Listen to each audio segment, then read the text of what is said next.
All right, listen up. Attention all Level 3 and 4 command staff. Welcome to today's mandatory threat briefing explainer.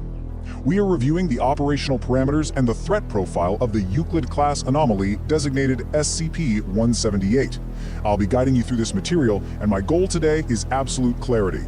We are dealing with an item that demands your complete, undivided focus because complacency with this specific anomaly invariably results in the catastrophic, fatal loss of personnel. So ensure your terminal connections are secure, and let's get started. We've got 5 items on the docket today: special containment procedures, physical object description, entity behavior and interaction, the initial recovery log, and mandatory personnel directives. Let's get right into it. A quick message. Accessing these archives requires Level 3 clearance. Ensure your credentials are up to date by hitting the subscribe button to stay informed on future containment breaches. Back to the video. Section 1. Special Containment Procedures. Alright, let's talk containment. Layered security protocols are absolutely critical here. We're not just throwing this thing in a standard locker. SCP-178 requires a Class 3 anomalous object container. When it's not undergoing authorized testing, the perimeter must be secured by no fewer than 2 armed personnel at all times. Both need a minimum of Level 3 clearance. And if you even think about physically removing the item from its cell, you're going to need explicit, written permission from personnel with Level 4 clearance or higher.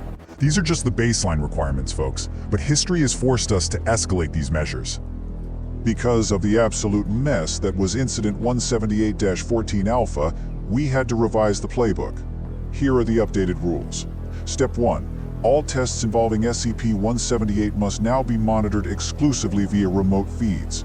Step 2. The physical presence of any personnel, aside from the designated test subjects themselves, inside the testing area during active experimentation is expressly prohibited. I cannot overstate this. No one steps foot in that room when the object is active. It is just not worth the risk. Moving on to Section 2. Physical Object Description.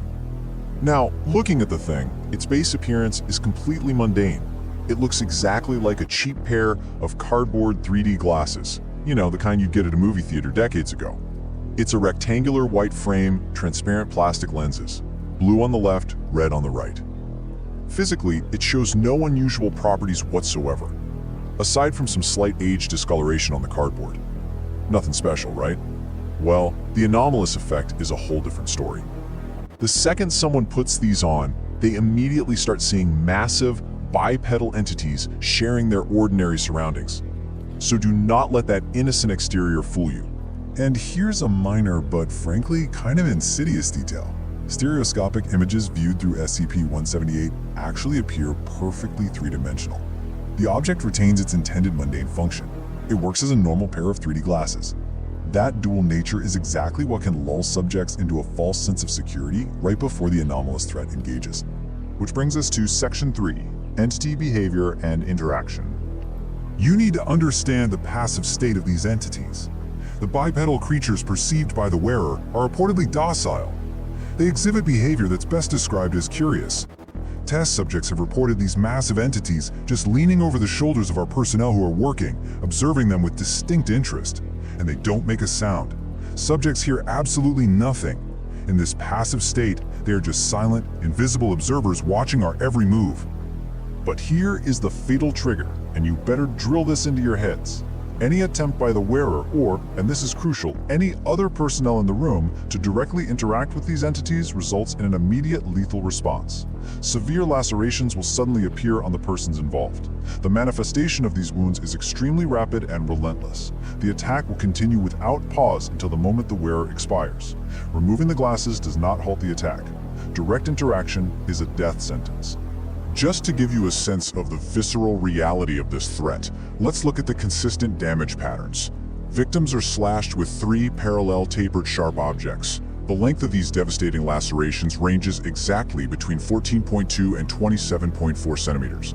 We're talking massive, deep gouges capable of immediate exsanguination. Furthermore, the maximum thickness of these wounds varies between 2.9 and 8.1 centimeters. And what is perhaps the most chilling aspect of SCP-178, our technology cannot track the assault.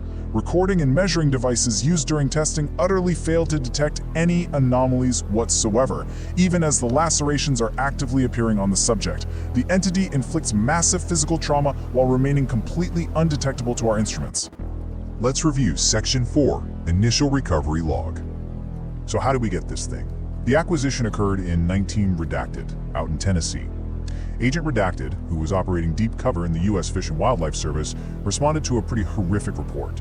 A child found dead in her second-floor bedroom from an unusual mauling. Upon arrival, the agent discovered the deceased child right next to a blood-stained stereoscopic image of a Ferris wheel. A search of the room turned up SCP-178 shoved under the bed, likely thrown there during the child's final moments. After securing the perimeter and calling in a recovery team, the agent made a very bold call. He put the item on.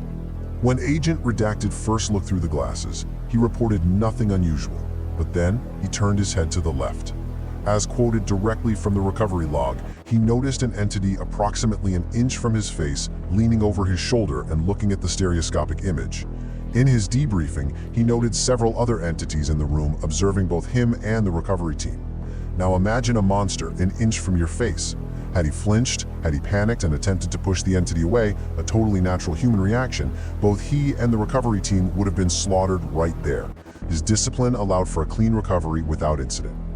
Finally, Section 5, Mandatory Personnel Directives. Look, proper documentation is our only real defense against repeating the past. All experiments regarding this anomaly are to be strictly logged in File 178-E.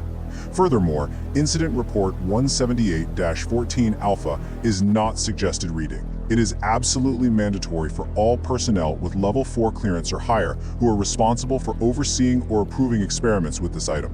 You must understand exactly why our protocols are as strict as they are. The directive actually concludes with this stark text from Addendum #3.